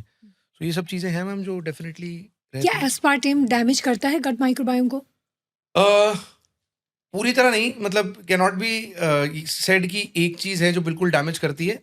हेल्दी पूरी तरह नहीं है, बट न्यूट्रल है ओवरऑल। न्यूट्रल है और आर्टिफिशियल स्वीटनर है, सेम तरह काम नहीं करता, इस तरह चीनी काम करती है। अगर दोनों अवॉइड कर सकते हैं तो बेस्ट है। मैं ओकेजनल डाइट कोक ड्रिंकर हूँ, बट मैं रिकमेंड नहीं करता कि पीजिए, बट दोनों में से एक तो आई वुड से डाइट कोक। तो हम दिल्ली में बैठे हैं तो ये तो क्वेश्चन मुझे पूछना ही पड़ेगा, मोमोज़, क्या मोमोज़ हेल्दी है? मैम जिस तरह हमारी स्ट्रीट फूड बनते हैं वो तो हम नहीं खा सकते। मतलब मैदा, रीयूज्ड ऑयल, उसके अंदर वेजीज किस तरह प्रिपेयर्ड हैं या चिकन किस तरह यूज्ड है, जिस तरह कॉस्ट कटिंग में इसको किया गया है, तो नहीं खा सकते। अगर आप बहुत बड़े फ़ैन हो और घर पे बना सकते हो तो आई थिंक बिना मैदे के व्हीट मोमोज अगर घर पे बन सकते हैं तो एक बारी को yes, but absolute no no, मतलब won't be happy. I would rather मैं रादर आपको बोलूँगा कि आप घर पे बने हुए व्हीट नूडल्स खा लीजिए और घर पे बना हुआ पनीर डोसा खा लीजिए अगर आपको लग रहा है तो। तो क्या आप मोमोज़ को फ़ास्ट फूड कैटेगरी में ही रखते हो? जंक फूड कैटेगरी में रखता हूँ मैं फास्ट फूड और जंक फूड में अगर कोई डिफरेंस है तो wastage of a lot of my gut health है मोमोज जैसी चीज़, खासकर वो स्पाइसी चटनी और रेड और मेयोनीज, इतनी सारी, मतलब बहुत सारी कैलोरी पैक्ड चीज़ है जो हेल्दी हुँ। बिल्कुल नहीं है। और चीज़, कौन-सी चीज़ बेटर है? ऐसा कुछ है कि आप प्रेफ़र करते हो पेशेंट्स को बोलना कि ये वाला चीज़ बेहतर है? मैम कितनी चीज़ क्वांटिटी में इंडिया खानी चाहिए? में चीज़ के साथ तो स्कैम हुआ ही है, उसमें कोई डाउट नहीं है। मतलब बहुत ही कैलोरी डेंस फूड है एक मैलनरिश्ड कंट्री के लिए। तो आपने इंडिया में देखो एग योक और चीज़ दोनों गाली दे दी, तो एक्चुअली तो आपने गाली दे ही दी। अब देखिए प्रॉब्लम ये है कि जो एक्चुअल चीज़ है, पार्मेजियन चीज़ जिसे बोलते हैं, वो ढूँढनी बहुत मुश्किल है, हाँ, बहुत बहुत एक्सपेंसिव होगी। एक्सपेंसिव है। तो मैं ये सब नहीं बोलता। जो बेसिक ब्रांड्स हैं, उनको आप कम डोज़ में यूज़ कर लीजिए, जो प्रैक्टिकल बात है। अब मैं जैसे बोलूँ पार्मेजियन चीज़, अब वो इंडिया के बाहर जाके पहले लेके आएगा या कहीं से ढूँढेगा फेटा पार्मेजियन, चीज़ हो गई। ये सब मैं ना नहीं मैम, मैं मतलब आई एम नॉट, आई डेफ़िनिटली मैं एक page 3 area of south Delhi में रहता हूँ, बट मैं बहुत ही नॉर्मल इंसान हूँ और आपकी तरह अच्छे खासे मेडिकल कॉलेज से पढ़ा हूँ, तो बेसिक बात करता हूँ। मुझे पेज 3 वाइब समझ नहीं आती, ये ज़ुकीनी या एवोकाडो, ये पता नहीं गुआकामोले और ये सब ना, मतलब मैं कभी ये काम करता नहीं, मैं कभी रिकमेंड करता नहीं। तो ये पार्मेज़ियन चीज़, ये चेडार और ये फेटा चीज़, नो। नॉर्मल चीज़ खा लीजिए। आप इतना कुछ प्रोसेस्ड खाते हैं आप। आपको पिज़्ज़ा से दिक्कत नहीं है, आपको इस सब से दिक्कत नहीं है, जो बेचारा एक ब्रांड का बेसिक चीज़ ₹10 का स्लाइस आपको मिल रहा है, आपको उससे दिक्कत है। एक स्लाइस खा लिया आपने हफ्ते में 2 बार, तो आपका क्या जा रहा है? हुँ, और जहाँ पे बच्चे क्वाशॉर्कर, मरासमस और इस सब से मर रहे हैं, जहाँ बच्चों को आप पिज़्ज़ा खिला रहे हो, वहाँ पे अगर आप चीज़ खिला देते हो, तो क्या इश्यू है मेरे भाई? ओके। और paneer, one what is the best way to eat paneer? Paneer ma'am best way है, तवे पे रखो, उसपे ब्लैक पेपर और सॉल्ट स्प्रिंकल करो, वेजीज़ के साथ खाओ। हुँ। बेस्ट तरीका है पनीर खाने का, और इससे बढ़िया तरीका कोई है नहीं। तो बहुत ज़्यादा शाही पनीर और पनीर बटर मसाला मत बनाओ। आपको बनाना है तो पनीर को रोस्टेड कर लीजिए, ग्रिल कर लीजिए। वंस इन अ व्हाइल अगर आप अंडरवेट हैं, पनीर की रोटी या पराठा बना लीजिए, पनीर डोसा बना लीजिए, बहुत अच्छा है। और इंडिया में ब्रेकफ़ास्ट में एकदम स्टेपल एक होता है ब्रेड, तो क्या व्हाइट ब्रेड एक्चुअली इतना हार्मफुल है हेल्थ के लिए? मैदा है ना, दिक्कत है। मैं आपको बेस्ट ब्रेकफास्ट बता देता हूँ for weight loss and everything, hmm. और मैंने भी ये किया है। Curd plus chia seeds in the morning with 3 whole eggs, fibre, protein और प्रोबायोटिक्स का एक्चुअल बॉम्ब, और आपको 6 घंटे भूख नहीं लगेगी उसके बाद। थोड़ा कोई वैरायटी चाहते हैं तो क्या-क्या अदर ब्रेकफ़ास्ट ऑप्शंस है जो हेल्दी मूँग है? दाल चीला खा सकते हो। आप एक दिन सिर्फ़ curd curd with chia seeds with veggies ले लीजिए आप। हुँ। आपको लग रहा है तो एक हल्की रोटी ले लीजिए, पराठा मत बनाइए। सादा कम तेल का पराठा बना लीजिए। हो आपको बॉइल्ड एग से दिक्कत होने लगी है तो एग भुर्जी ले लीजिए। आपको साथ में वो और चाहिए तो आप आलमंड्स ले सकते हैं, वॉलनट्स ले सकते हैं, overnight soaked. But chia seeds और फ्लैक्स सीड्स विद कर्ड तो would any day be super power for everything. तो ये डेफ़िनेटली होगा मैम। आप इडली ले सकते हैं 2 विद सांभर। सांभर में वेजीज़ डाल सकते हैं, कोकोनट चटनी के साथ ले सकते हैं। अगेन फर्मेंटेड, सांभर में प्रोटीन है, वेजीज़ में फाइबर है, साथ में कर्ड ले सकते हैं, कोकोनट चटनी फर्मेंटेड है, तो ये ऑप्शन हो जाता है। वैसे ही South Indians are the worst marketers of their so healthy food, because North में तो हम लोग पता नहीं क्या क्या बोलते रहते हैं कि ये बटर चिकन मसाला, ये दाल मखनी और पता नहीं क्या क्या, और उनके फूड इतने अच्छे हैं उसके बारे में बात ही नहीं करते. सो आई थिंक ये काफ़ी सारे ऑप्शन हैं मैम जो हम खा सकते हैं. और क्या इम्पैक्ट है ये सारी स्पाइसेस का, मैं आपको पूछूंगी कि हल्दी, अजवाइन, जीरा, वो कैसे गट हेल्थ में हेल्प करता है, क्या है इम्पैक्ट? हम हल्दी, करक्यूमिन एक बहुत ही स्ट्रॉन्ग एंटीऑक्सीडेंट है. ब्लैक पेपर के साथ लिया जाए तो उसकी अब्जॉर्प्शन 2000 टाइम्स बढ़ भी जाती है. तो डेफिनेटली आपकी गट हेल्थ नहीं, आपकी पूरी हेल्थ के लिए बहुत अच्छी है. जो हल्दी मुंह पे लगाती हैं बेचारी लड़कियां, उनको खा लेनी चाहिए. वही लगाने से बढ़िया है तो लगा भी लो, पर खा भी लो तो ज़्यादा बेटर है. आई थिंक हल्दी आपके लिवर के लिए बहुत अच्छी है, आपके फैटी लिवर के लिए बहुत अच्छी है, आपके एंटीऑक्सीडेंट, एंटी कैंसर प्रॉपर्टीज, मतलब it is a bomb of antioxidants. अजवाइन और जीरा आप जो ये बता रहे हैं, डेफिनेटली ये फाइबर के काम आएगा आपके, और लेने में कोई नुकसान नहीं है. एब्सोल्युटली जीरो नुकसान है. हम्म, किसी भी फॉर्म में आप फाइबर ले रहे हैं मैम, जो अर्बनाइजेशन इंडिया की हो रही है ना, जो हम वेस्टर्न फूड की तरफ जा रहे हैं, जैसे कॉन्स्टिपेशन कभी इंडिया की प्रॉब्लम नहीं थी, वो अब होने लगी है क्योंकि फाइबर हमने हटा दिया है. तो वही दिक्कत है आपको, मतलब फाइबर जिस फॉर्म में जा रहा है, मैं तो हमेशा सपोर्ट करूंगा उसकी. और लेमन वाटर, अपना दिन अगर लेमन वाटर से शुरू करे वो अच्छी बात है, या क्या है उसका impact on gut particularly health? अगर चाय पीने वाले हो तो मुझे लगता है खाली पेट चाय पीने से बेटर है कि पहले आप लेमन वाटर, उसके साथ वाटर में जो जो आपने डालना है, चिया सीड्स, अजवाइन, जो भी डालना है डाल लो. But starting your day with an antioxidant lemon water would be very good. But again, time of the day I am not that a fan, उसका फैन नहीं हूँ मैं. इस टाइम पे करो, वो साइंटिफिकली प्रूवन भी नहीं है. दिन में पी लो नींबू पानी बिना चीनी के, थोड़ा सा नमक डाल लो, थोड़ा सा ब्लैक पेपर डाल लो, कोई दिक्कत नहीं.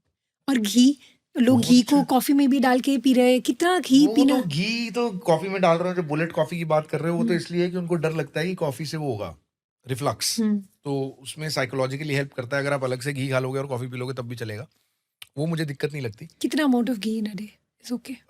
Tea spoon full is okay. उससे ज्यादा क्या, 3 से 5 ग्राम घी से ज्यादा क्या होगा. आप मल्टीपल चीजों में यूज करते हो, उसमें यूज करिए. ठीक है. और राजमा और छोले के ऊपर आपका क्या राय है? Beans are a good source of vegetable protein, दिक्कत नहीं है रेगुलर खाने से. ब्लोटिंग की प्रॉब्लम्स जो होती है वो हाँ कैसे मतलब मिनिमाइज कर सकते हैं? मैम, जिन लोगों को होती है उन लोगों को स्पेस आउट करना पड़ेगा, डोज पे काम करना पड़ेगा. क्योंकि डेफिनेटली ये वेजिटेबल प्रोटीन्स हैं, इनको डाइजेस्ट करने में टाइम लगेगा. अगर आप ओवर ईट कर रहे हैं, क्वांटिटी में ज़्यादा ले रहे हैं, तो ब्लोटिंग डेफिनेटली होगी, क्योंकि स्टमक की कैपेसिटी भी लिमिटेड है. तो बहुत लोगों को होती है जो बहुत ज़्यादा खा जाते हैं. तो आई थिंक लिमिट करना पड़ेगा. We'll have to limit it. Okay. और एक बहुत कॉमनली आस्क्ड क्वेश्चन है, कुकिंग ऑयल, कौन सा कुकिंग ऑयल बेस्ट है मेरे हार्ट हेल्थ के लिए, मेरे गट हेल्थ के लिए, अगर वेट लॉस करना है तो क्या? मैम, गट हेल्थ हो, स्किन हेल्थ हो, हेयर हेल्थ हो, कुछ भी हो, हार्ट हो, ऑयल्स 2 कैटेगरी में आते हैं, कोल्ड प्रेस एंड रिफाइंड. जो रिफाइंड ऑयल्स हैं वो हमें बिल्कुल अवॉइड करने हैं. कौन से होते हैं उसकी बात करते हैं. कोल्ड प्रेस ऑयल मेनली 2 तरह के होते हैं, olive oil and mustard oil. Refined oil generally sunflower, safflower और ये सब कोकोनट ऑयल्स, ये सब होते हैं. हमें रिफाइंड ऑयल्स को हमेशा अवॉइड करना है. हमें कोल्ड प्रेस ऑयल्स को यूज़ करना है. अगर आपके पास पैसे हैं, आप अफोर्ड कर सकते हैं तो ऑलिव ऑयल, नहीं है तो मस्टर्ड ऑयल. इन दोनों के साथ कुछ और यूज़ करना है, देसी घी. ये 3 ऑप्शन है जो हमें यूज़ करने हैं. रीहीट नहीं करने हैं, और उबालना नहीं है खाने को इन पे, मतलब ओवर हीटिंग नहीं करनी है. और इसको जैसे ही यूज़ हो डिस्कार्ड करना है. यही ऑयल्स के बारे में आपको जानना है और यही पता होना चाहिए. लोग तो ये भी बोलते हैं कि साइकिलिंग होनी चाहिए, क्योंकि सारे डिफरेंट डिफरेंट ऑयल्स में डिफरेंट डिफरेंट न्यूट्रिएंट्स है, तो चाहे ताकि आपको सारे न्यूट्रिएंट्स मिले, इसके लिए कभी किसी चीज़ में रीहीटिंग बना ऑफ लिया। ऑयल इज नॉट बेनिफिशियल, किसी भी तरह फायदेमंद नहीं है. गलत है अगर कोई बोल रहा है रीहीट करना ऑयल. नहीं, रीहीट नहीं, अलग अलग टाइप की ऑयल्स अलग अलग मील्स के लिए यूज़ करना, उसमें है कुछ benefit? I don't think so. Cold press oil का फंडा है कि वो कभी भी उस हीट तक हीटेड नहीं थे कि उसके न्यूट्रिशंस खराब हो जाएं, न्यूट्रिशन एलिमेंट्स डैमेज हो जाएं. कोल्ड प्रेस को फर्मेंट किया जाता है लो टेम्परेचर पे, तो ज़्यादा हेल्दी होते हैं. तो अगर आप क्लासिफिकेशन ऑफ ऑयल्स भी पढ़ेंगे, again going to PSM and जो हमारी क्लासिकल बुक्स हैं, तो उनमें तो मैम यही क्लासिफाइड है. और इसमें ऐसा कुछ नहीं है कि इस तरह का खाना इसमें बनना है, इस तरह का खाना इसमें बनना है. आई डोंट थिंक. इसीलिए मुझे लगता है कि जो बाहर का खाना है और फूड डिलीवरी ऐप्स का खाना है, वो बहुत ज़्यादा दिक्कत हमें देता है, क्योंकि लो क्वालिटी ऑयल्स यूज़ होंगे और रीयूज्ड ऑयल यूज़ होंगे, क्योंकि वो प्रॉफिटेबल बिजनेसेस प्रॉफिट बनाने के लिए हैं. तो वो बहुत बड़ी दिक्कत है हमारे पूरे सिस्टम में. बीच में ऐसा आ रहा था कि rice bran oil is very good for heart health, ऐसा कुछ है? मिथ है मैम, ये सब बकवास है. क्या क्या मतलब, कुछ भी कोई भी बोलने लग जाता है. वो तो कितना मार्केटिंग कैंपेन उसके पीछे चलता है, उस पर डिपेंड करता है. ऑयल की क्वांटिटी की बात करें तो कितना हेल्दी है, कितने के अंडर रिस्ट्रिक्ट करना चाहिए एक इंसान को इन अ डे? मैम ऐसा मेरे को तो आई am not updated about this, अगर ऐसा कुछ है तो मुझे बस ये पता है कि मिनिमल अमाउंट में 1 टीस्पूनफुल पर मील यूज़ करें पूरी फैमिली के लिए तो इट्स गुड इनफ। ओवर नहीं करना है बस। और डॉक्टर, हम इतना ज़्यादा शुगर के बारे में बात करते हैं कि शुगर इतना ख़राब है, लेकिन सॉल्ट का क्या इम्पैक्ट रहता है ऑन गट हेल्थ, और एक्सेस सॉल्ट से भी क्या-क्या प्रॉब्लम्स हो सकती है? सॉल्ट मैम सोडियम है जो बहुत ज़रूरी है हमारी बॉडी के लिए, लिमिट्स में बहुत ज़रूरी है। एक्सेसिव यूज़ ऑफ सॉल्ट से गट हेल्थ को इम्पैक्ट क्या पड़ता है अगर आप देखेंगे, जापान जाएँगे आप तो Japan has been the area जब जहाँ सबसे ज़्यादा स्टमक कैंसर्स हुए हैं। हुँ, और उसका कारण क्या था? Nitrosamine, there smoked food that they were taking and smoked also salted salty fish. Food. Hmm, तो ओवर यूज में salt can be a cause of cancer of your stomach, cancer of your what you call large intestine and all this. तो limit में जरूरी है, जो limit होती है normal इंसान के लिए वो 4 से 5 ग्राम बोली जाती है। वो आप कैलकुलेट कर सकते हैं कैसे होता है। पर सॉल्ट आपके जरूरी है मेजर वाटर कंजर्वेशन के लिए भी। अगर आप बहुत ज्यादा पानी फ्री पी रहे हैं तो सारा निकल जाता है किडनी से, क्योंकि किडनी से भी जो पानी रिब्जॉर्ब करने के मैकेनिज्म है वो सोडियम से आता है। और सॉल्ट बहुत इंपॉर्टेंट है टेस्ट के लिए भी। अगर किसी इंसान को आप सॉल्ट हटाने को बोल दो तो वो ज़िंदगी जी नहीं पाएगा। तो सॉल्ट की इंपॉर्टेंस है, ओवर नहीं करना है। पिकल्स को ओवर यूज़ नहीं करना है। इंडिया में पिकल्स में बहुत सारा सॉल्ट होता है। सॉल्ट से बीपी इश्यूज़ होते हैं। हाइपरटेंसिव्स को सॉल्ट रिस्ट्रिक्ट करना होता है। लिवर डिजीज़ वालों को 2 ग्राम से कम सॉल्ट लेना होता है। यही सारी चीज़ें हैं सॉल्ट को लेके जो इंपॉर्टेंट है। हुँ। और जैगरी के बारे में आपका क्या कहना है? Ma'am sugar in any form गलत है तो मैं तो नहीं बोल पाऊँगा आपको सही है। मेरे को लगता है कि शुगर आपको is the biggest source of obesity, heart attacks, fatty liver, strokes. तो जैगरी हो चाहे कुछ हो, आई am off sugar for 7 years now. Oh! Wow! तो आई थिंक अब तो मुझे आप इस कॉफ़ी में अगर शुगर डाल के भी देते तो मुझे वॉमिटिंग आ जाती है, ऐसा स्टेट हो चुका है। तो आई थिंक बहुत इंपॉर्टेंट है कि किसी भी तरह हम एक्वायर्ड टेस्ट शुगर का छोड़ें। मेरा बहुत बुरा आदत है sugar, I have bad sugar cravings, तो कैसे कंट्रोल किया जाए सेमी शुगर गुजराती क्रेविंग्स भी को? बन गए ना आप। तो आई थिंक आपको मीठी दाल और वो सब पसंद आने लग गया होगा। नहीं, बिल्कुल मीठी एक्वायर्ड दाल है, नहीं, बट एक्वायर्ड है मैम, विद टाइम ही होता है। एक्वायर्ड है जिसमें मैक्सिमम शुगर आप डेली में ले रहे हो उसको हटाइए, उसको ओकेजनल कर दीजिए।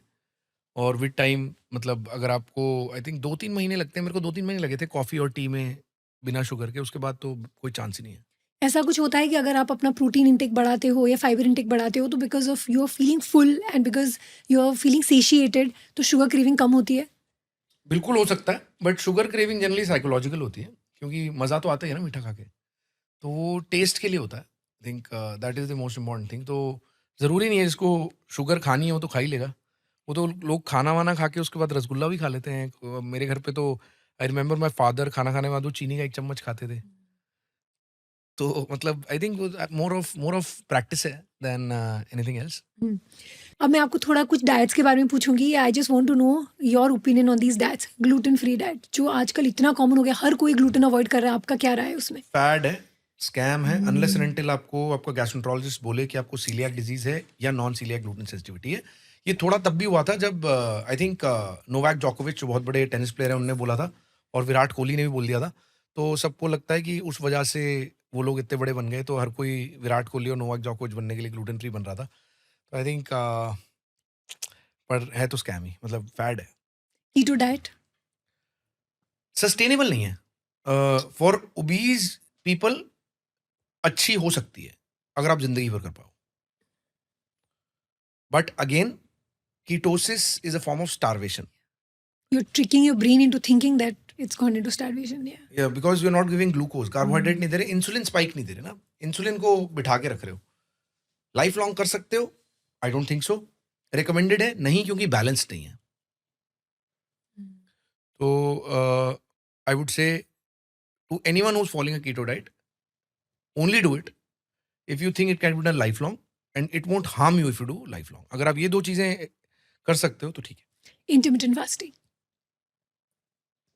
अ fancy name given to a age old practice of India. मतलब time restricted eating is the actual word. अगर आप टाइम रिस्ट्रिक्टेड ईटिंग कर रहे हो, 6 AM और 6 PM के बीच में खा रहे हो, तो 12 घंटे फास्टिंग हो ही गई। अब आपको 12-12 का नाम दे दो, उसे 16-8 का नाम दे दो, 8-16 का नाम दे दो। एक्चुअली तो कैलोरी काउंटिंग ही गेम है।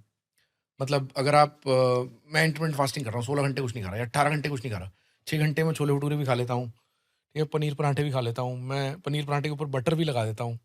उसके बाद मैं पनीर बटर मसाला भी खा लेता हूँ तो वेट गेन तो हो ही जाएगा फिर भी. हम्म, So it's not about fasting, it's about the total calorie counts. And as you go down in the day, the earlier you have your dinner, the best it is. What is your thought on fasting, 24-hour fasting, and जो autophagy promote होती है, how much science is there to back this? 24 hour fasting तभी effective है अगर आप regularly करके उसे weight loss के लिए यूज करना चाहते हो तो, और रिबाउंड ओवर ईटिंग नहीं करते. ऑटोफेगी मैम एक साइंटिफिक वर्ड है जिसे बहुत ही रैंडमली अनसाइंटिफिकली यूज किया गया है. ऑटोफेगी होता है जब मतलब सेल को न्यूट्रिशन नहीं मिलने पे वो अपने आप को मार लेता है. It is a form of apoptosis actually. Cancer cells में ऑटोफेगी के लिए कुछ इन्फ्लुएंसर्स ये बोलते हैं कि फास्टिंग से ना वो कैंसर सेल को खाना नहीं मिलता. एक्सक्यूज मी, कैंसर सेल को खाना नहीं चाहिए होता, वो ऑटोनोमस होता है.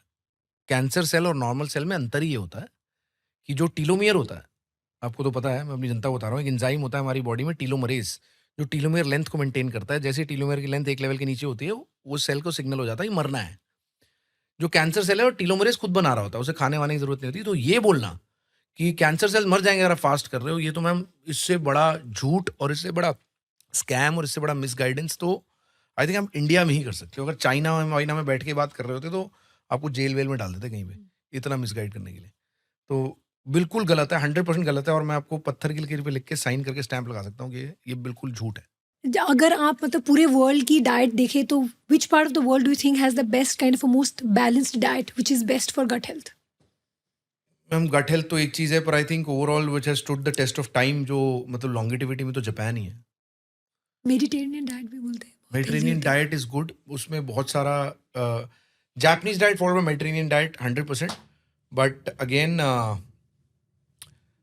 Lot of things play a role ma'am. मतलब सिर्फ डाइट को नहीं बोल सकते ना, आपकी मेंटल हेल्थ कैसी है, आप कितने काम हो, आप स्ट्रेस को कैसे मैनेज करते हो, तो बहुत सारी चीज़ें इसमें रोल प्ले करती हैं. बट डाइट अगर आप बोलोगे तो जापानीज एंड मेडिटेरेनियन. क्यों जापानीज?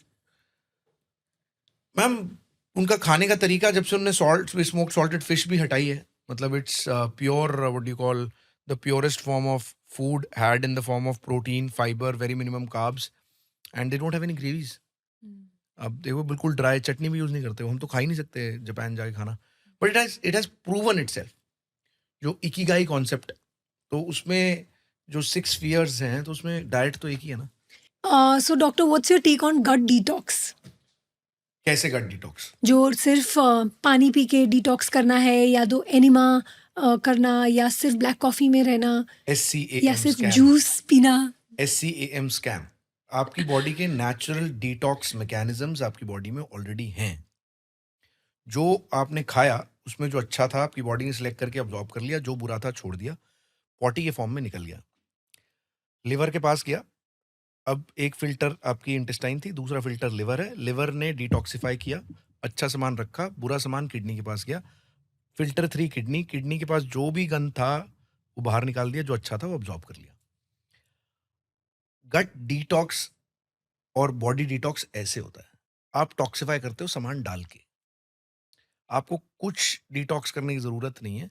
ये प्योर कैपिटलिस्टिक माइंडसेट है, ये प्योर एंग्जाइटी डेवलप करने का माइंडसेट है. पूरे एल्गोरिथम सेट हैं एआई के. आपने गूगल पे कुछ लिखा, आपको अमेज़न पे वही ऐड आएगी. आपने मेक माई ट्रिप पे एक बार कोई टिकट देख ली तो your tickets prices are down, ये वो सब कुछ वही आता रहेगा. सब एल्गोरिथम सेट है. आप एक बार मेक माई ट्रिप पे जाके होटल चेक करोगे, आप यूट्यूब पे वीडियो देखोगे, उसका ऐड आएगा.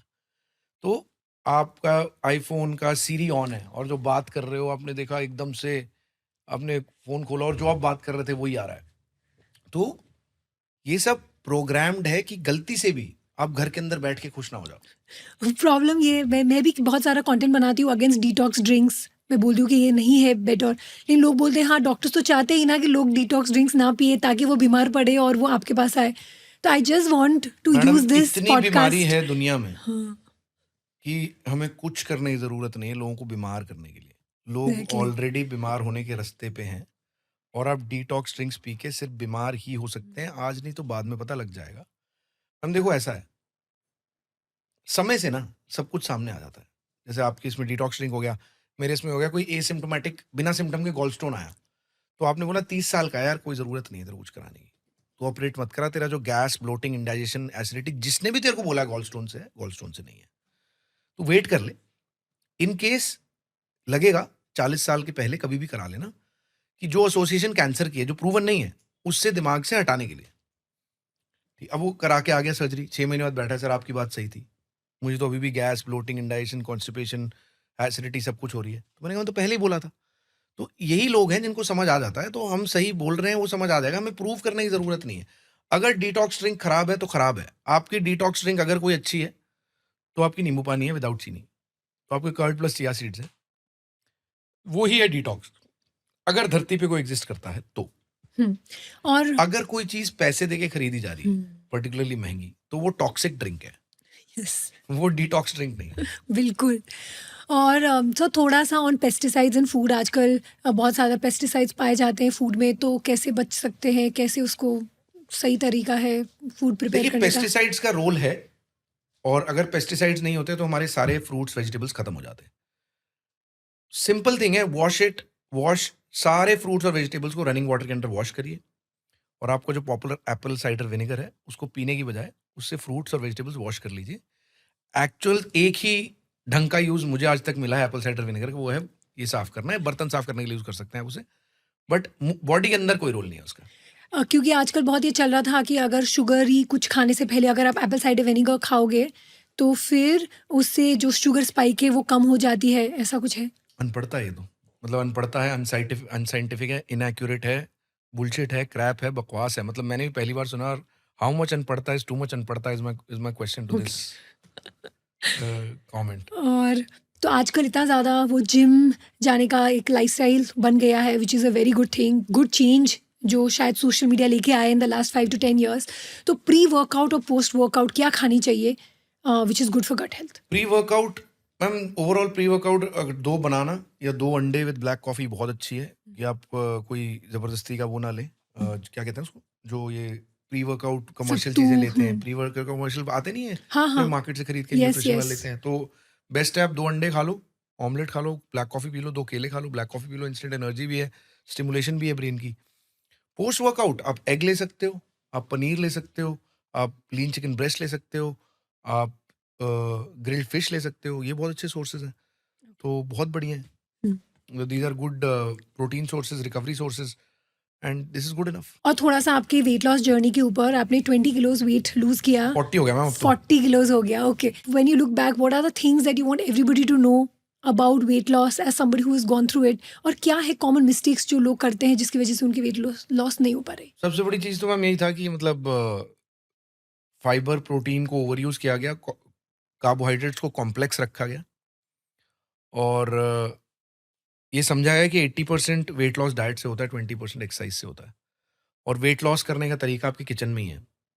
अगर आपके ऑयल्स ढंग से नहीं यूज़ हो रहे, आप ओवर यूज़ ऑफ ऑयल्स हो रहा है, अगर खाना फ्राई हो रहा है, या इंग्रेडिएंट्स का यूज़ हो रहे हैं वो बहुत ज़रूरी है, तो सेल्फ कुक करना या जो कुक कर रहा है उसे गाइड करना बहुत ज़रूरी है।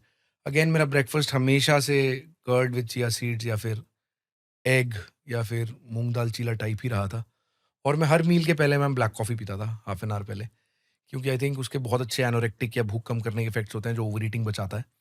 Eating your food slow, having a lot of fiber and protein and taking the complex carbohydrates and में, और कम से कम आधा घंटा लेके खाना, वो बहुत ज़रूरी है। और आपके स्नैकिंग इज़ द सबसे बड़ी गलती वेट लॉस में, जिसमें आप मैदे वाले बिस्किट्स या क्रीम वाले बिस्किट्स खा लेते हैं। तो I think I replace that with the roasted makhana और छिलके वाले चने जो आते हैं, या पीनट्स जो होते हैं, या आलमंड्स जो होते हैं, वॉलनट्स होते हैं, और yes good amount of chicken, good amount of fish, good amount of prawns, because मैं प्रीडोमिनेंटली वाइट मीट ईटर ही हूँ, मतलब जो सूडो नॉन वेजिटेरियंस होते हैं इंडिया के।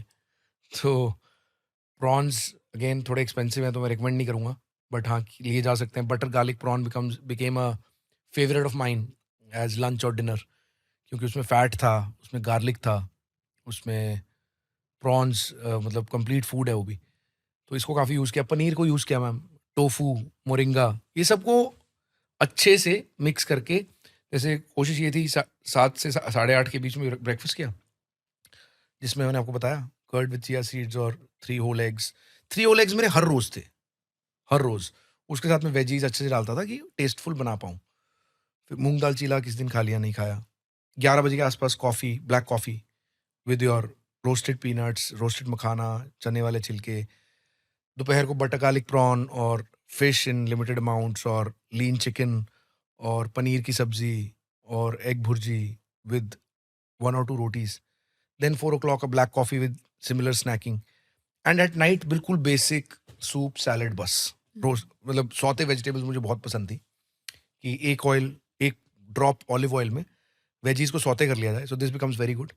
Once you ace this and you are consistent without any cheat meals for maybe, कोई cheat meal नहीं एक साल के लिए, इस डाइट पे आप एक साल में तो 10 किलो लूज कर सकते हो। और इससे मैं ऐड कर दूं अगर आपको 10 किलो से ज्यादा, और इसमें मैं 150 to 240 मिनट्स जो रिकमेंडेड है पर वीक, 150 to 240 मिनट्स, 150 से 240 minute, mixture of aerobic exercise with resistance training. Aerobic exercise मतलब running, swimming, cross trainer, skipping, aerobic हो गई सारी, और रेजिस्टेंस ट्रेनिंग हो गई कि लिमिटेड वेट्स के साथ आपने मसल ट्रेनिंग करी, जैसे मतलब biceps, bench presses, limited, overweight करके इंजरी नहीं करनी है।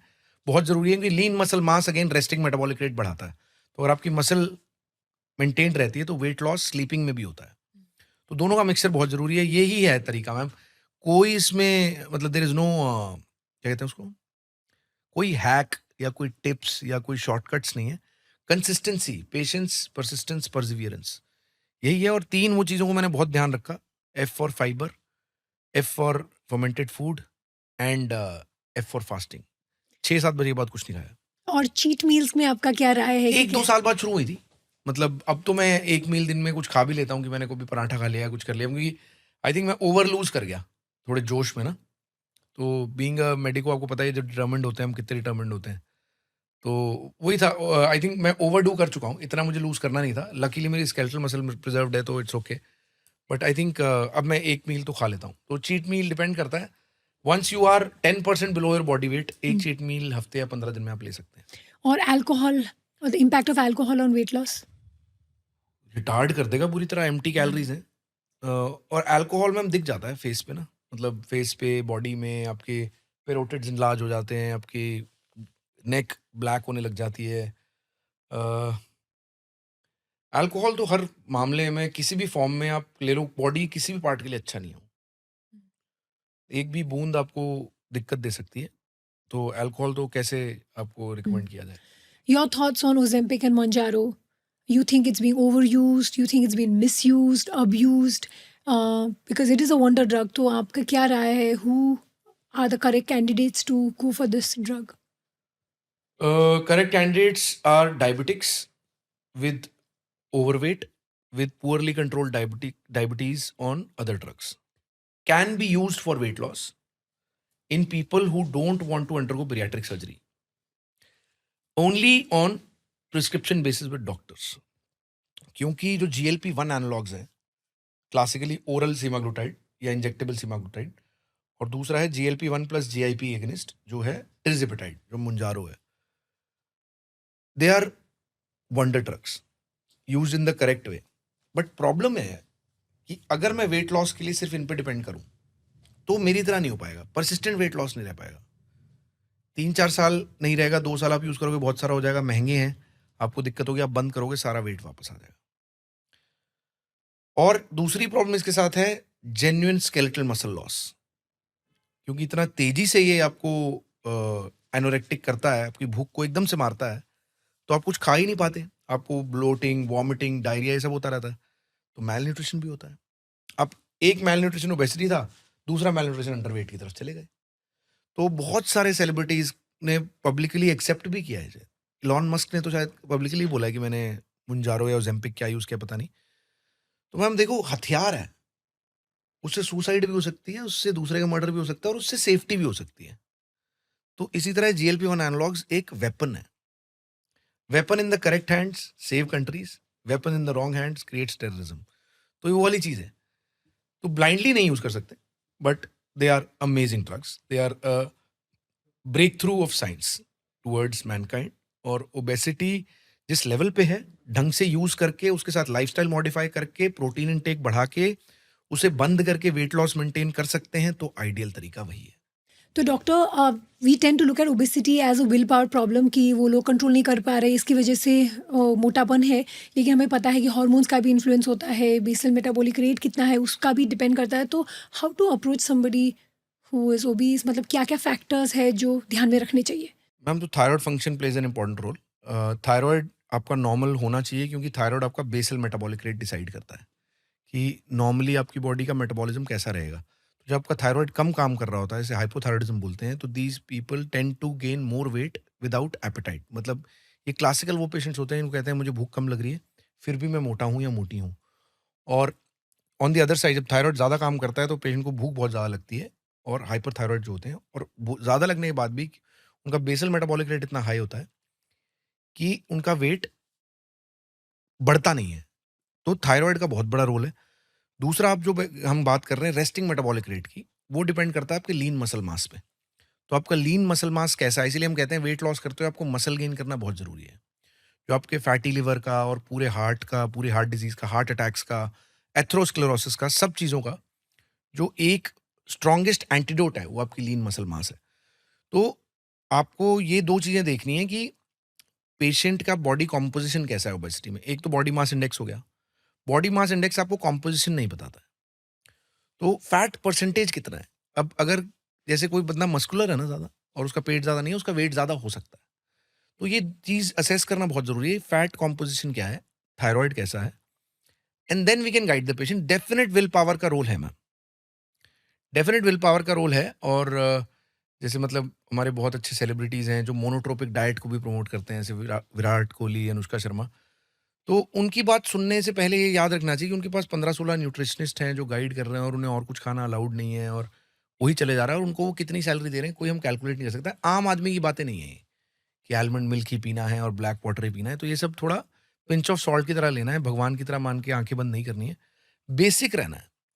तो विल पावर इंपॉर्टेंट है, पर पेशेंट की बिल्ड की जा सकती है विद टाइम, डेफिनेटली बिल्ड की जा सकती है। और पेशेंट कई बार कहता है मेरा थायराइड नॉर्मल है, सब कुछ नॉर्मल है, फिर भी मैं वेट गेन कर रहा हूँ, तो समझाना पड़ता है कि ये कैलोरी काउंटिंग का इफेक्ट है। आप गिन नहीं रहे पर खा ज़्यादा ही रहे हैं, इसका मतलब वो इंपॉर्टेंट है। Clear communication with the patient is very important. Patient के गोल्स क्या हैं, क्या वो चाहता है, वो बहुत ज़रूरी है। मतलब अगर वो वेट लॉस करना चाह रहा है और आपको लग रहा है कि आप कुछ डाइट बता दोगे हो जाएगा, नहीं होगा, क्योंकि स्केलेटल मसल गेन करनी पड़ेगी, आपको एक लेवल पे मूव करना पड़ेगा। तो ये सब चीज़ें इंपॉर्टेंट है। अब मैं आपको कुछ क्वेश्चंस पूछूंगी, रैपिड फायर सेशन है ये। तो 3 most important dietary changes to improve gut health.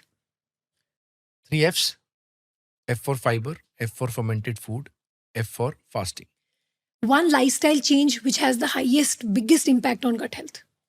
8 hours of uninterrupted sleep. Doctor, one food item which people think is healthy but is not. तला हुआ Nutcracker. After a course of antibiotics, क्या करनी चाहिए gut microbiome को वापस लाने के लिए? Your fermented foods. Curd is the best, followed by buttermilk. अगर आप यूज़ कर सकते हैं kombucha, kefir, kanji, idli, coconut chutney, but curd would be the best. कितना टाइम लगता है गट हेल्थ में चेंजेस दिखने के लिए आफ्टर मेकिंग डाइटरी चेंजेस? कितना भी लग सकता है, पर्सन टू पर्सन डिफर करता है, बट आपको खुद से फील गुड आने लग जाता है कि everything is coming back to normal once you be consistent. कोई आपका मतलब बीच में 2-3 महीना आप आराम से करेंगे तो आपको पूरा डिफरेंस नजर आएगा। As doctors, we always say कि alcohol absolutely should be avoided. Now तो it's like a class 1 carcinogen as well. लेकिन अगर किसी को healthy option चाहिए for alcohol, is there anything that's better for gut health than something else? या सारे same ही है? नहीं, अल्कोहल अल्कोहल है, चाहे वो बियर हो, चाहे वो विस्की हो, चाहे वो वोडका हो, चाहे वो रम हो, कुछ भी हो, अल्कोहल अल्कोहल है। What are your thoughts on drinking tea on empty stomach? Should be avoided ideally. Empty stomach से कारण ये भी है कि आप उसके कितनी देर बाद ब्रेकफास्ट करते हैं, और बहुत लोगों को एसिडिटी भी होती है। तो आई थिंक लेमन वाटर उसके पहले पीना would be a better idea, and then tea लेना would be even healthier option than empty stomach. And best time for dinner? 6 p.m. to 7 p.m. Best time for breakfast? 6 a.m. to 7 a.m. after sunrise and before sunset. Thank you so much, doctor. This is really informative. Thank you for your time. I'm sure इससे लोगों को बहुत कुछ सीखने को मिलेगा, and thank you so much for doing this. Thank you, ma'am. Thank you so much. आशा करती हूँ आपके पॉडकास्ट अच्छा लगा और इससे कुछ सीखने को मिला। अगर आपको ऐसे हेल्थ रिलेटेड और skin and hair related content अच्छा लगता है तो हमारा Instagram handle doctor Aanchal MD और decoding health with doctor Aanchal में ज़रूर फॉलो करें। ये पॉडकास्ट देखने के लिए शुक्रिया।